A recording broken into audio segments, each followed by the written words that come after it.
make it available over the next week or so on our YouTube channel. And in terms of Q&A, I'm sure you will have plenty of questions for Ryan. If you just use our Q&A panel below, you can get your questions in there. We'll probably try and get to them around 2:45. Okay, so you can just get your questions there. So without further ado, I'm now going to hand you over to Ryan. So hello, Ryan. Thanks, Owen. Hello. Thanks for having me. Very welcome. I'll leave it over to your good self. Thanks very much. So welcome to my little wooden box up here in the north of Ireland, just outside Belfast. This is the future of work, isn't it? That we're all kind of stuck in our own spaces for the foreseeable future.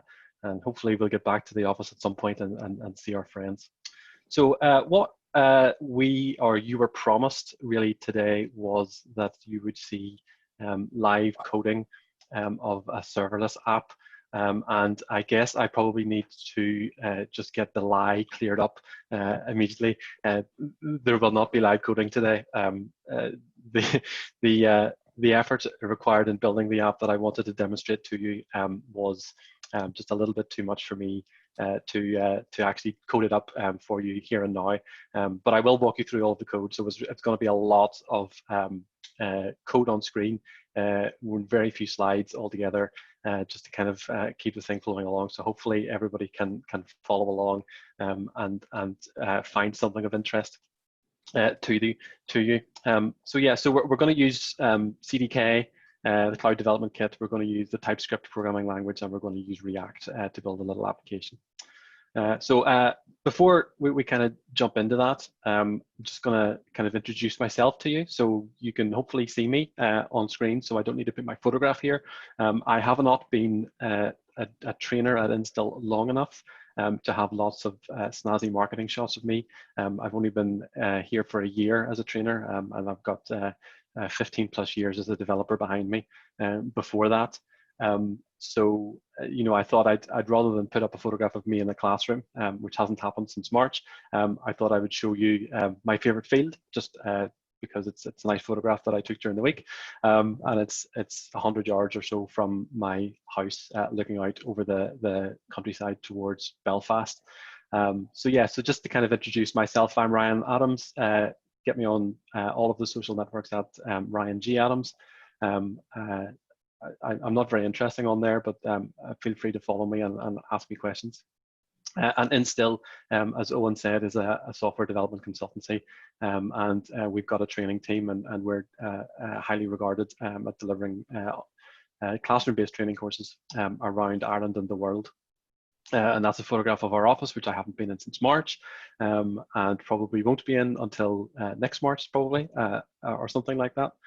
So what we've done is we've jumped and delivered all of our training through Zoom. So this is now my day to day.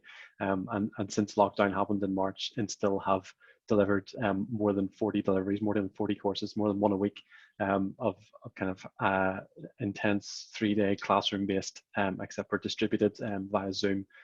Training courses in programming languages like TypeScript or Kotlin, and DevOps type stuff like the Docker stuff, and also the cloud. So that's who we are. We are also a development company, so we develop products and can help you get your product developed if that's what you need. And we also do talks like this and at various conferences. So my two colleagues, Garth and Eamon, were delivering at Growtopia this morning via Zoom, and that will continue with other conferences throughout the rest of the winter, also remote and in person. And you can find more about us at instil.co, no M. And just to say at this point, because I've been asked to, we are hiring. So if anybody is interested, we're looking for some product managers. So if you're interested, you can find some details on our website. Okay, so I'm kind of new-ish. I've been doing training for a year. Prior to that, I was working in e-learning, but technology side. And really since the lockdown, we've kind of had to learn how to do distributed training. And distributed training, like distributed working, is hard, but it's probably the future, I think, because people are taking to it so easily, and the effectiveness of the training doesn't seem to be too diminished by, in fact, potentially it's even enhanced by some of the benefits of online learning.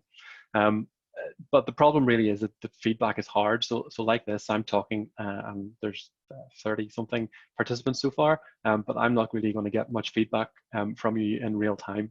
You can ask me a question, and I would encourage you to do that through the Q&A session. But a lot of the time in our classroom training, the cameras are off. You can't walk around the room and look over the student's shoulder to see how they're doing with a programming challenge. And if they do have a problem and they need to share it with you so you can work them through it, that's in front of the whole room because it's on a Zoom call and everybody can see it. So that's really not ideal, and it means that giving feedback and getting feedback from students is quite difficult to do. And we really don't want to use exams. We don't want to give them a test because they're professionals. They're actually people who are working as programmers, and they don't have the time or the inclination to do a test and exam the way we would force our school children to do. So, we've got limited time scales here. We need to kind of figure out ways of getting feedback or meaningful assessment. So really, so the students can assess their learning to know whether they have learned the thing that we've just taught them, and also to know whether our teaching approach is working, is what we really kind of need to do. So that actually brings me on to what my little exercise that I've created for this presentation is all about. What we really need is actually a way to quickly get our feedback, and one way to do that is through polling. So if you've used Zoom, you might know that Zoom has polls built in, but they're slightly awkward, and it's not easy to create one unless you're the host, and you can't share them easily. You could use a tool like Google Forms or Mentimeter or other things like that. But I thought what I would do is for this live coding exercise, I would build us an app that allows us to do polling, and I've done that. So if everybody has a phone handy or a browser window on their laptops or whatever that they're viewing this on, go to bit.ly/ez-polls, so easy polls. And what you should get is a window like, let's pick the right one, this. Yeah. So you should get a page. Now, I am not a designer. So the page that you get will not be the most pretty page in the world, but it will be something that looks like that. So hopefully everybody can kind of see something like that. And we're actually going to use the product that I've built to demonstrate to you today to kind of ask some questions. So I have on my other screen a little manager app that lets me turn polls on and off. So if I select the appropriate poll that I want everybody to answer, and then just transition it into showing, it should change. It's changed on my browser window. Hopefully, it's changed on your browser window.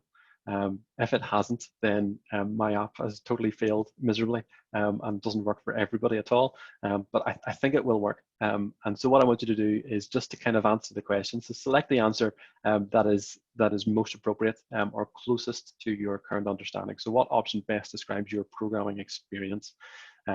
And if everybody says, I have no understanding of code at all, then my walkthrough of the code this afternoon might be very quick because you might not be able to pick up on any of it, and there's no point in me talking to people who don't really understand it. I'll try my best to help you out. So yeah, so if you vote or take your selection, select the answer that you want to vote for and just hit vote, you should get something that looks like that. Now, if you reload the page, it will let you vote twice, so please don't do that. But let me just get this into shape. There we go. So yeah, so have a go. Hopefully, whenever you go to this, you're seeing the poll. If you are not, then my application is broken. And let me know that, and I'll kind of step through and show you how it works in a moment. So I'll give everybody about 30 seconds just to get to that, to get their browsers opened and to have a vote. And hopefully it's working.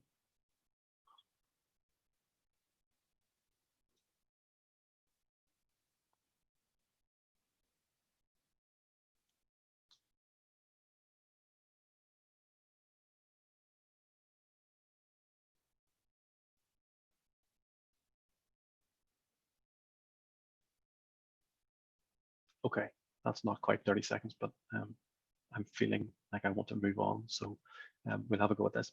So I can transition this poll. As you saw, I turned it on. I can also turn it off. So what I'll do now is I'll just transition it. So I'll transition to closed, and everybody then should get this view. So the poll is closed, please wait. And that allows me then to kind of to talk a little bit more about what the answers were, maybe say what the right answer is, and then in the classroom I can then turn it on for all my students. So I can turn on results, and it brings up a view like this. Now again, remember, I'm not a designer, and my formatting is not great, but we've got a reasonable distribution of people who write code and are probably, hopefully, every day or most days. That means you're pretty good at it. Manage people who write code means you've got to kind of understand it a wee bit, so that's good too. And then these two people who have no understanding of code at all, maybe you'll learn something today. Maybe you'll get to see, learn by observing someone who pretends to know what he's doing, and it might be interesting for you anyway. So thanks for doing that. That's really helpful. That's been informative to me, and has proven at least that my product prototype works. What I'm going to do is I'm going to do one more poll. So just to kind of prove the point again. So the app that we're using here is a serverless app that's been deployed up onto the Amazon Web Services infrastructure. So what I'm going to do is I'm just going to transition into another poll. This one is about your knowledge of AWS. Now, if you're an Azure or a Google Cloud Platform provider, just do the switch in your mind and kind of change it. So it's a strong, medium, weak, and it's probably in terms of you or your business about how experienced you are in using cloud technologies. So fully serverless, you're using Lambda functions and all of the Amazon Web Services cloud platform, DynamoDB and simple queue services and simple email services and all of the stuff that they have available to you. Medium knowledge, I say you're using the cloud, but you're hosting what is essentially a copy of a physical server. So you might have moved your server room and your servers from a hosted data center into the Amazon cloud, but you're not really taking advantage of all of the serverless cloud features that services like AWS provide you. And then just selecting kind of weak.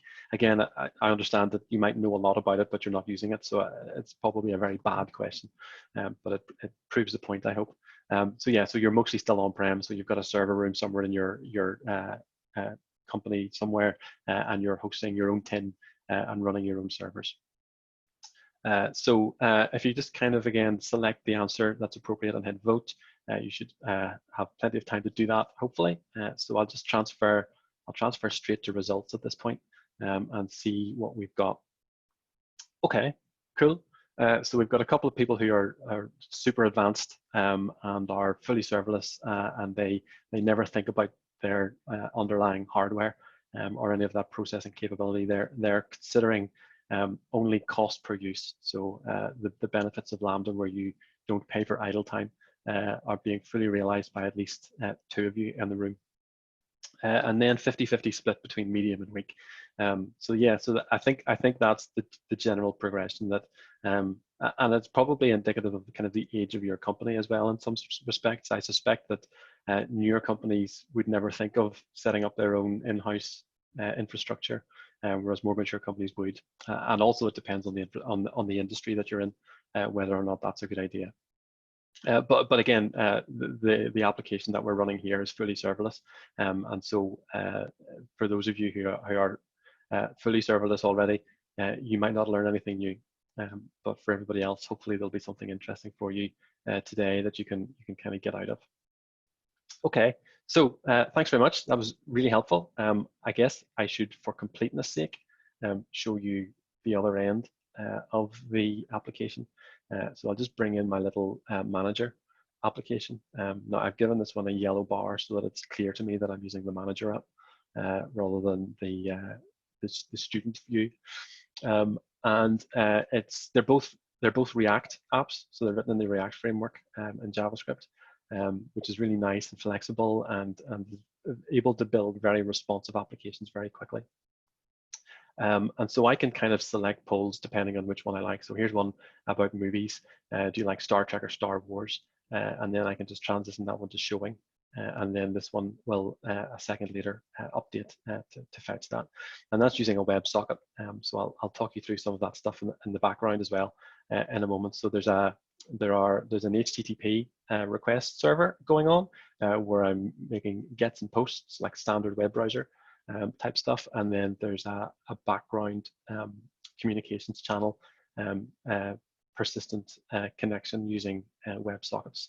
That allows me to make this transition, and hopefully, well, clearly it's working for some of you at least. We can transfer from one to the other relatively quickly in a very flexible way. So you can imagine how this tool, when I've finished it, because it's clearly just proof of concept at this point, would be really useful in the classroom, because I could then just line up my questions and then just turn them on quickly for all the students, give them a couple of seconds to answer, and then turn them back off again. So yes, so that's my app. Let me just get rid of these, and then we'll bring up the code, and we'll have a look and see what we're doing. Okay, so hopefully everybody can see my screen okay, and this is going to make some sense to you. Okay. 25 minutes or so to get through quite a lot of stuff. So we'll just whiz through it. So what I've built and shown you here today is two React applications, which are powered by two APIs on Amazon API Gateway, and five maybe functions, Lambda functions that are deployed on the AWS Lambda service. And they're all managed through the CDK. So the CDK is called the Cloud Development Kit, and it is a tool that allows you to control CloudFormation through code. So a lot of the time when we're declaring our infrastructure, the approach that has been taken in the past is to use like a declarative language, and that has been CloudFormation for AWS, and it's written in YAML typically. So your DevOps or your systems administrators would be familiar with writing something that looks like this, where each of our resources are declared in this kind of YAML-based format. So if I pick one, the names are random. That's a permission. Let me find a function. Yeah, here's one here. No, that's a permission too.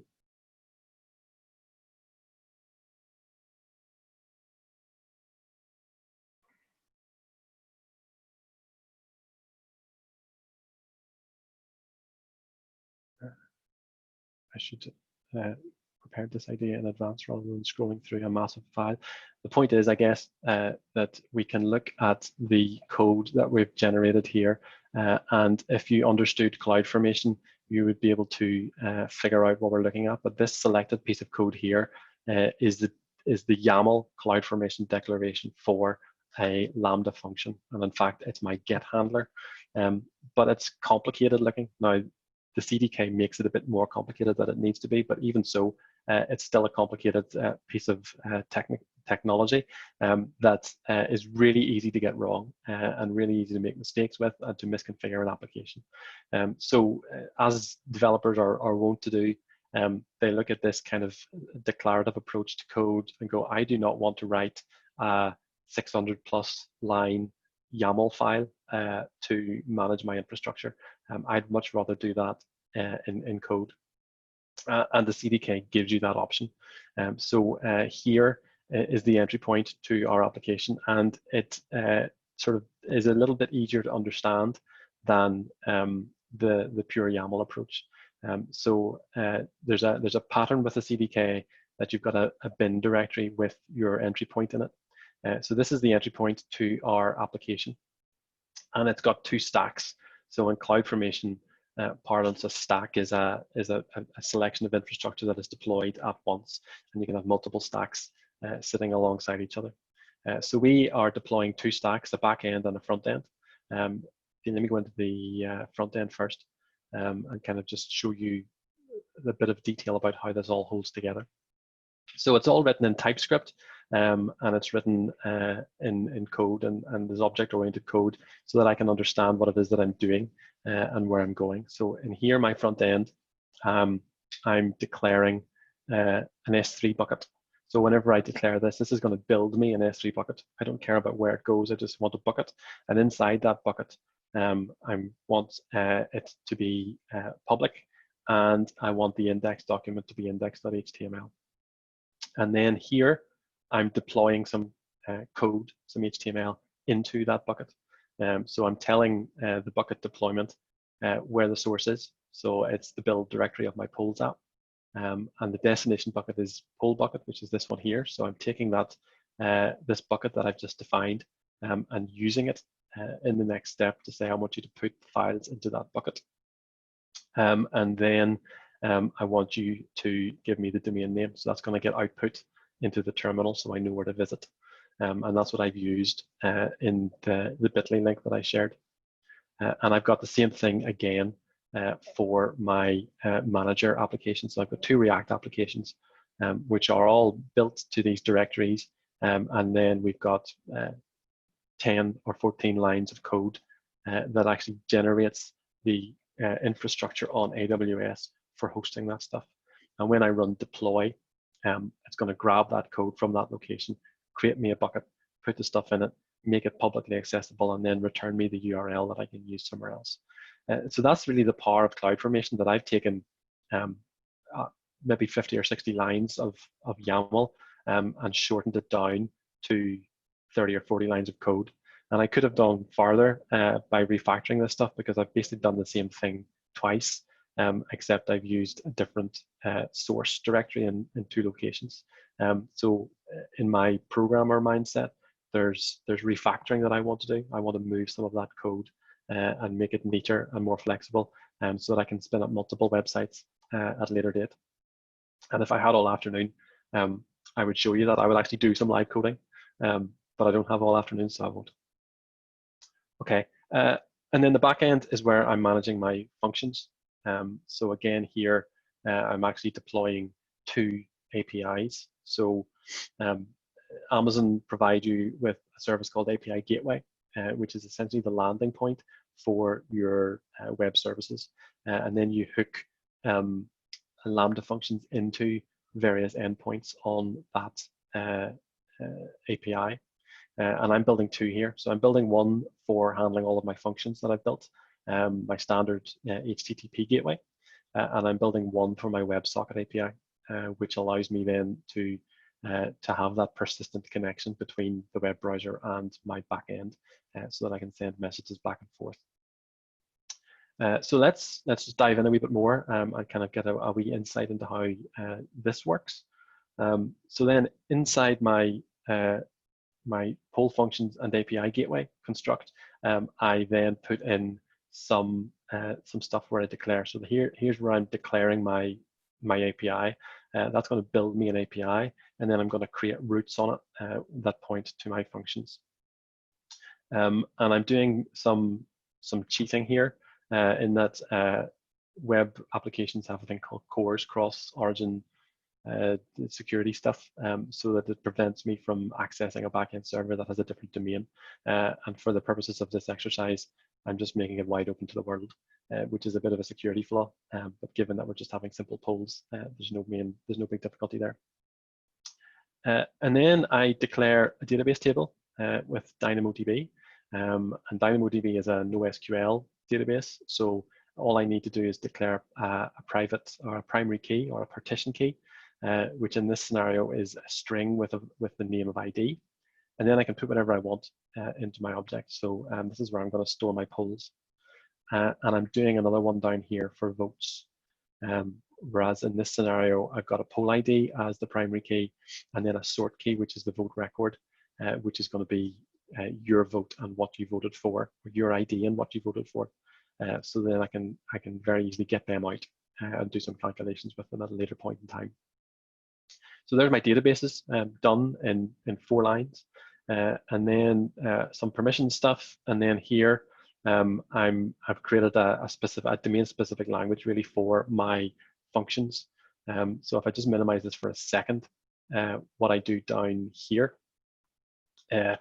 is I've got an object which has got the functions that I want to build in it, and then I just iterate over each function definition within that list, and then build a function. So this poll lambda is where I'm actually declaring my my function, and that allows me then to kind of declaratively build up or in a flexible way build up my functions, set them up the way I want them to, and then hook them up to my API. So here I'm adding routes so that I can map the HTTP URL to the Lambda function, and it can do things for me. So yeah, so just to kind of show you what I'm meaning by there, if I just expand my functions again, here's our get function, which gives me all of the polls, and that's the thing that's that your poll application called, say, give me the ID or give me the poll by this ID. So I'm defining read-only access to the databases, so I can capture the number of polls of votes, and then I'm declaring 2 endpoints. So if I go to /polls, it's going to return me a list of all the polls, and if I give it /polls with a poll ID, it will then give me just a single poll, and that again is mapped to the code that's been built for me inside my get poll function location, which we'll glance at in a second. So hopefully, if you've got some understanding of programming, you're seeing there the kind of the detail of how CDK makes it possible to construct your infrastructure in a very nice and flexible way. And the really good thing about TypeScript is that even though this is JavaScript, it looks like JavaScript, I can do I can use the TypeScript features to know what fields I can have. So if I want to change the encryption, I can do that, and I can just, it gives me autocomplete in my IDE, so I can decide what shape I want this table to be. So I can say that I want the encryption to be whatever the encryption wants, which is a customer managed, AWS managed, or default. So actually, TypeScript and the CDK means that I tend not to misconfigure my infrastructure, because I'm not going to make a mistake. I'm going to select the appropriate thing and put that in, and then it's going to tell me very quickly when I've done something wrong. So that's a really nice benefit of using TypeScript and the CDK to build your infrastructure. It protects you from silly mistakes. Okay, so we've gone half past, and I've got 3 more applications to show you. So I'll skip off the rest on the CDK stuff. I do hope to share this code so you can kind of see how it works. And then if you're wanting to, then you can explore the WebSocket one, which is an awful lot more complex because I don't have some of the higher level constructs that CDK gives me. So I've got to use these CFN, CloudFormation constructs, which are lower level and a little bit more complicated. But we'll leave that as something for you to kind of explore and ask questions about later on when we come to it. So CDK builds my infrastructure, and there was a couple of points there where it says code from asset, and those from asset points were pointing at locations where my code was. So I've got another thing side by side with my infrastructure definition. I've got my function definition. So here you can see my 5 folds functions. So let's just take a quick look at get poll. And again, I'm using TypeScript here, which gives me the added benefit of types, so that I can then make sure I'm doing things appropriately. So what we've got here is our handler. So whenever the URL /polls is triggered on API gateway, the API gateway is going to take the request and pass it to this function through the way it's been set up in CDK. So this function gets an event, and that event is our request with some other stuff on it. And you can see here that the TypeScript is telling me what type it is. It's an API gateway proxy event v2, and that has various properties that I can then access. And in fact, if I were to go in here and just do event dot it would then show me what I've got. So I can use some of these things if I wanted to do pagination. I could do query string parameters dot. I think probably that's an array, so I need to do something like this with 0 or something. I don't know the details, but that allows me to access those properties.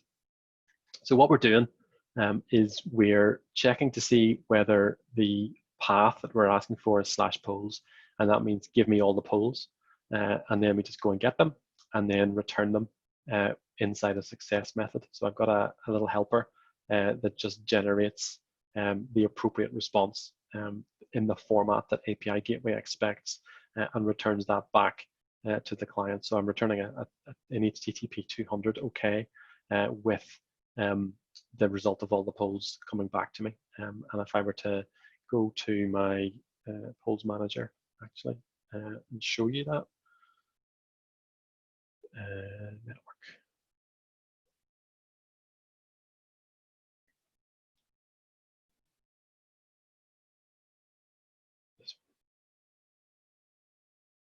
So yeah, so you can kind of see the response comes back. So I've made a request to /polls, and I've got a bunch of objects back, and the web browser is able to kind of identify them as JSON, which has got the details that we want.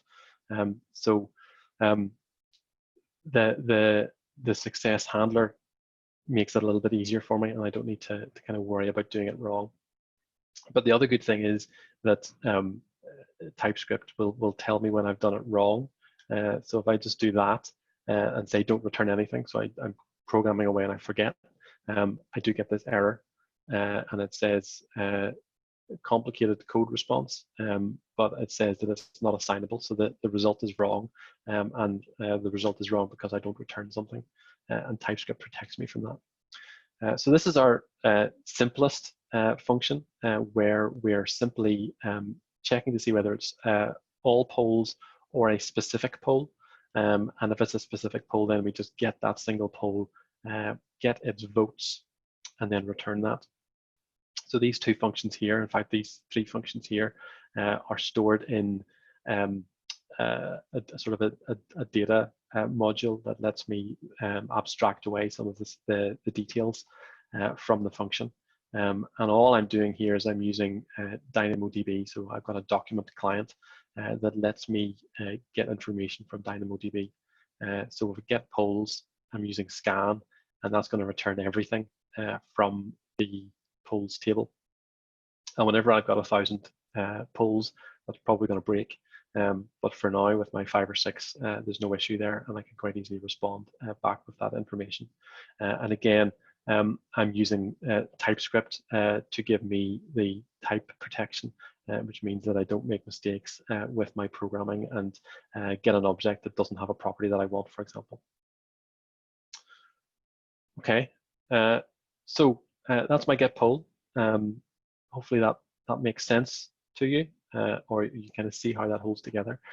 So I've got a number of these that lets me handle each of the little requests that I'm making. So I've got one for getting a poll, and that database has only got read access, or that function can only read from the database. It can't write to it, which gives me a degree of protection. And so there should be no possibility of somebody breaking the application by hacking it, because the functions shouldn't work in that way.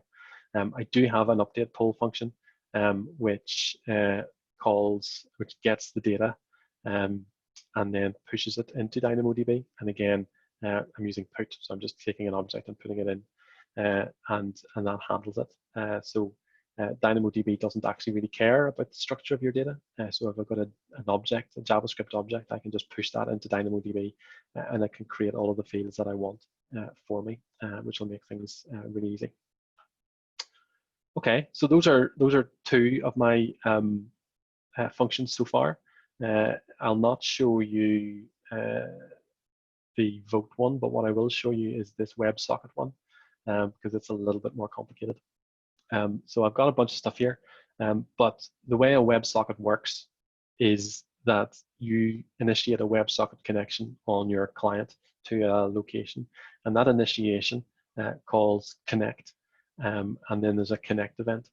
And whenever you make that connection, then you start listening for messages, or also you can send messages. And then there's a disconnect function or a method at the end of that. So when the WebSocket disconnects, there's a disconnect event triggered. So this function handles all three of those options. So it handles connect, and I get a connection ID. So I get an ID that is linked to the browser that's connected.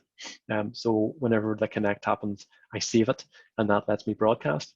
And then whenever the WebSocket connection is disconnected, I delete the connection ID, and then that allows me to kind of save on sending a message to a client that's no longer connected.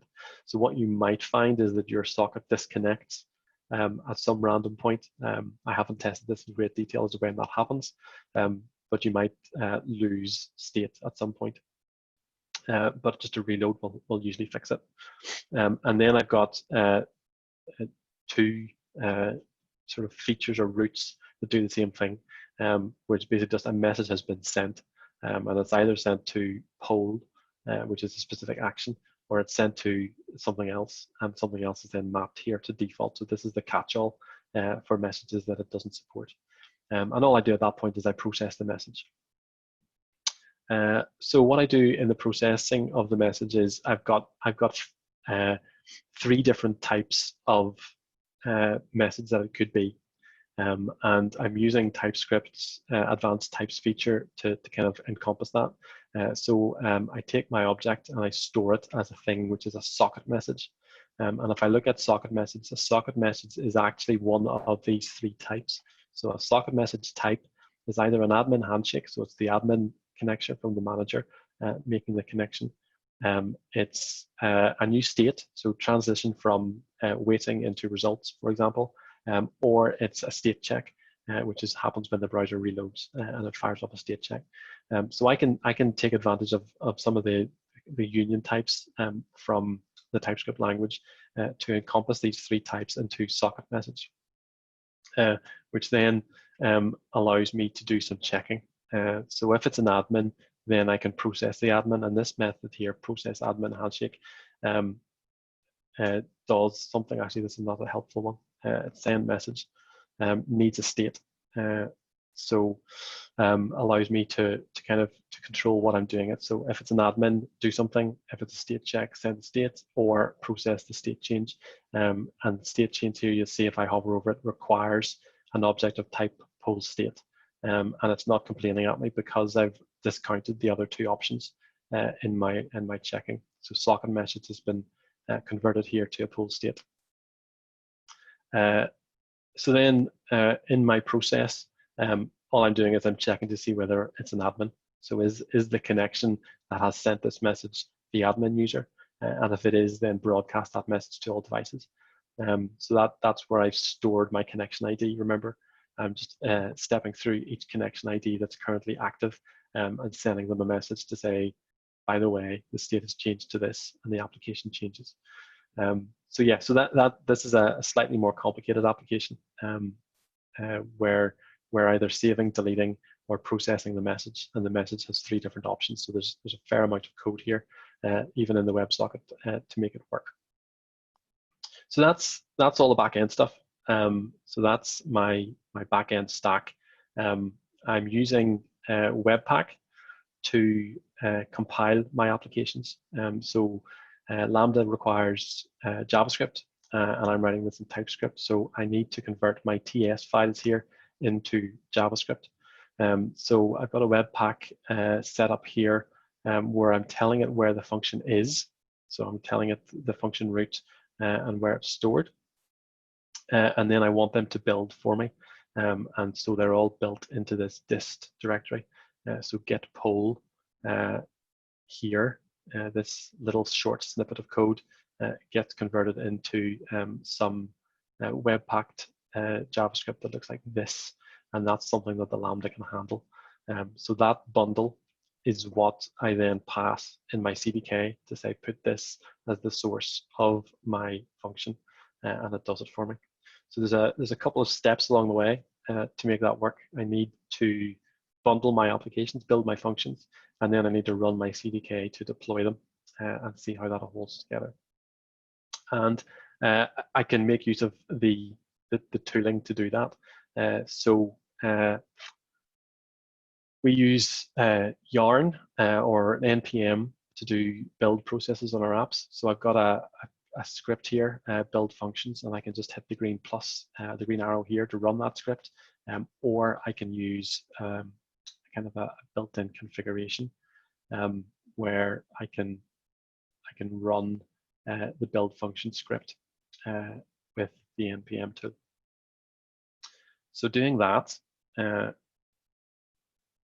will then run Webpack, and it'll output some stuff, and it'll tell me where it's put my functions, and they're all functions in here. So that's built those fresh for me.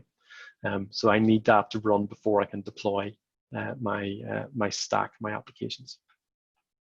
And then I guess it's worth pointing out that I've got a similar thing inside my serverless CDK stuff. I've got a deploy, although it's the wrong one. I need to open CDK. No, it's not. Yeah, so I've got a deploy here, which has got a complicated output, but it builds my backend application. It does some setup on my front end, and then it deploys my front end application. So if I run that, then what I'm going to get here is going to get my functions built, and then I'm going to get the CDK stack deployed, and that's going to go off and deploy my application. So there's no changes for my backend. It tells me the URL of my API, which I can then click on if I wanted to. Then it builds my React applications, and it's going to deploy those too. So I'll just let that run for a wee second whilst I move on to talk about our React apps.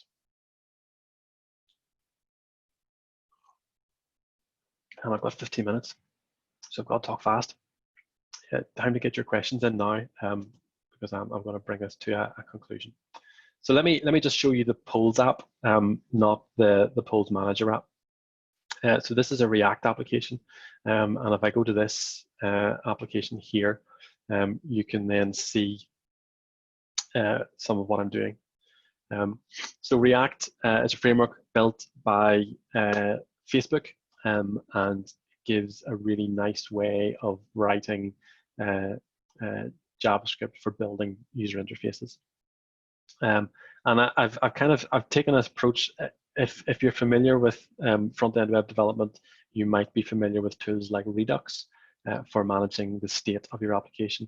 Now, this is a fairly simple app that I've built, and Redux is fairly complicated, and I'll be honest, I'm not terribly confident about it. And so rather than kind of distract myself with a whole heap of Redux learning, when I was trying to learn CDK and get my functions deployed sufficiently, I've kind of built a little state engine. So here I've got the initial state for my application. So it starts and it's waiting for a poll. And then we've got the list of possible states that the app can be in. So it can be in waiting, it can be in showing, it can be in voted, it can be closed, or it can be showing results. And each of those states has allowed transitions. So I can't go from waiting to results, but I can go from waiting to showing, and then I can go from showing to results if I want to.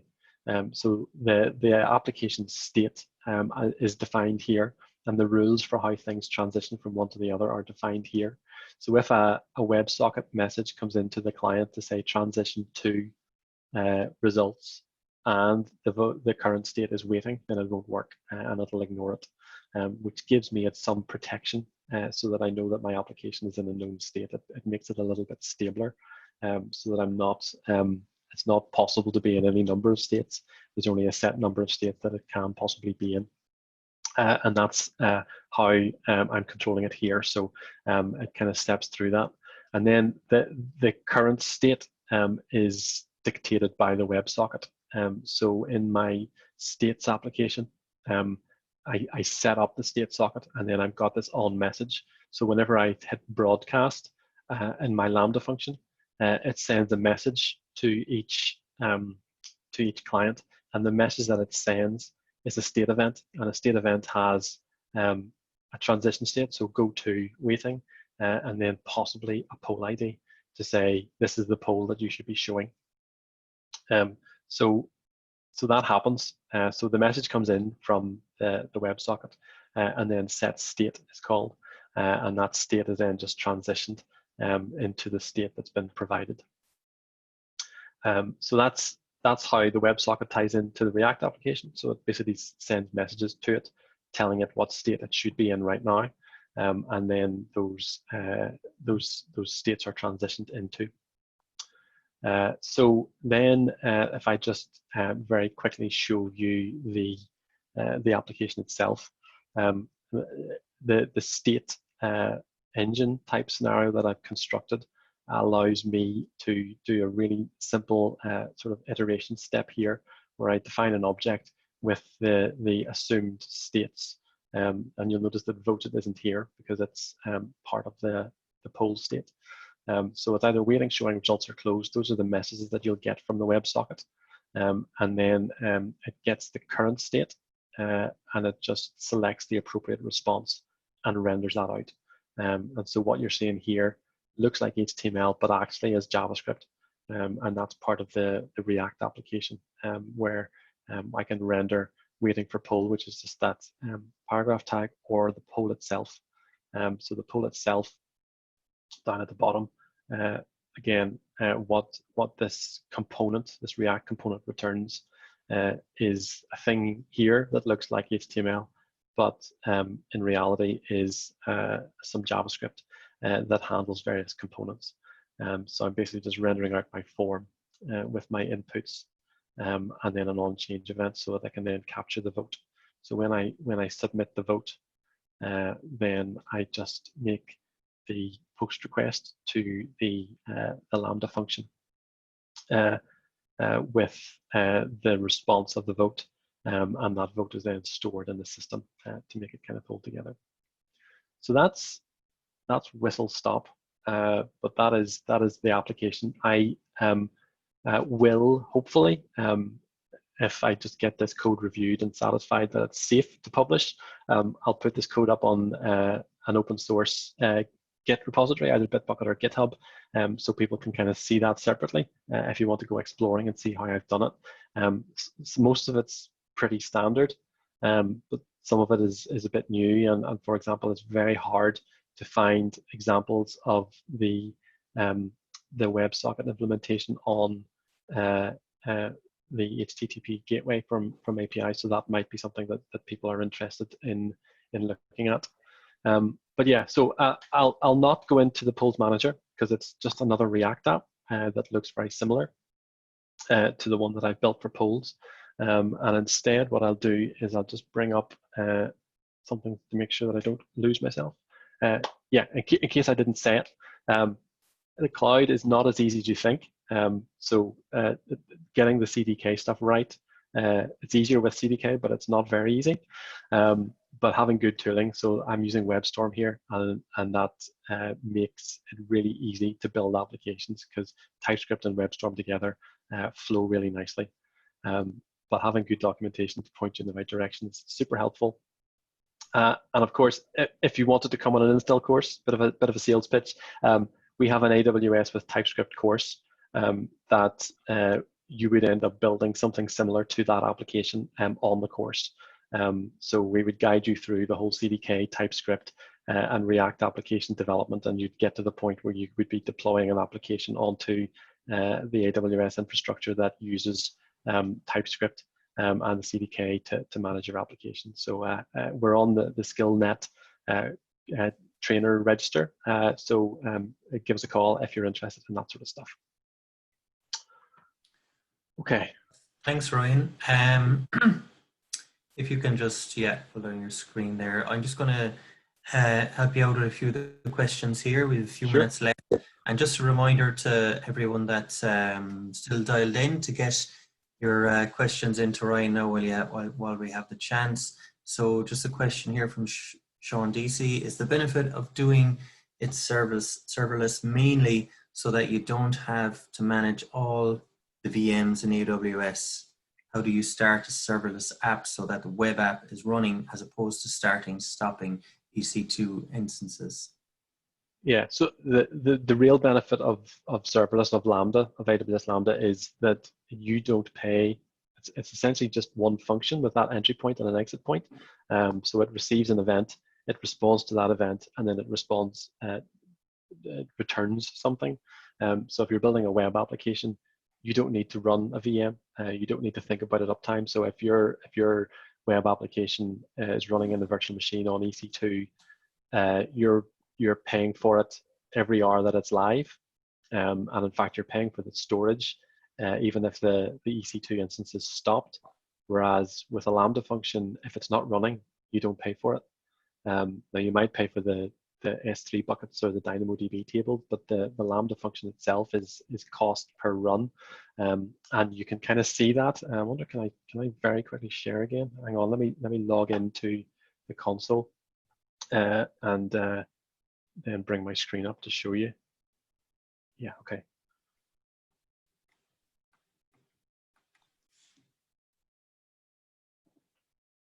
So if I go to I think Lambda, you'll be able to see the functions that I've declared. So if I get my get handler, you'll see it, and this is the way you kind of in the web console see it hooked up. So the gateway is pointing to it, and then you can see the code below. But what you can do with the monitoring is you can see how it's being used. So you saw there's been 27 odd invocations just there at 120, and that's all I'm charged for. I'm only charged for the time that the application is running. I'm not charged for having it sitting ready to run. So there's benefits to that.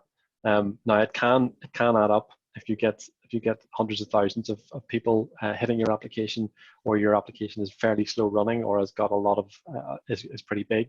Then it can become more expensive than running an EC2 instance. But in the main, you're only charged for the time that the function's running. And actually, that also, I think, let me just verify this, is kind of made visible in the logs. So if I just go to pick a random log, yeah, you're actually seeing at the end in the logs how long it's run for. So the duration of this function request was less than a second. So I was billed for 1,000 milliseconds, and you know, that's what you're charged, and you're charged by the second for a Lambda function, whereas with an EC2 instance, you're charged by the time that it's running, which is probably for a web app all the time. So there's definitely cost savings in moving to the serverless approach. Excellent. I don't see any more questions coming in, Ryan. So listen, thanks a million for your time. You covered a lot in a short space of time, relatively speaking. So I think you mentioned the source code. You're going to make that available. We're happy to share that in our network as well. And also we make this available, the recording as well, on our YouTube channel. If people want to come back and reference it at some stage, because obviously there's a lot of code to reference there. So thanks a million, Brian. I really appreciate your time. I'll let you get back to the day. Thank you.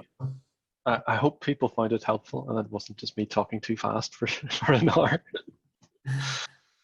No, not at all, not at all. As I said, it's probably something that it's useful to that people can reference as well. So we'll share the link, the recording, and the source code as well.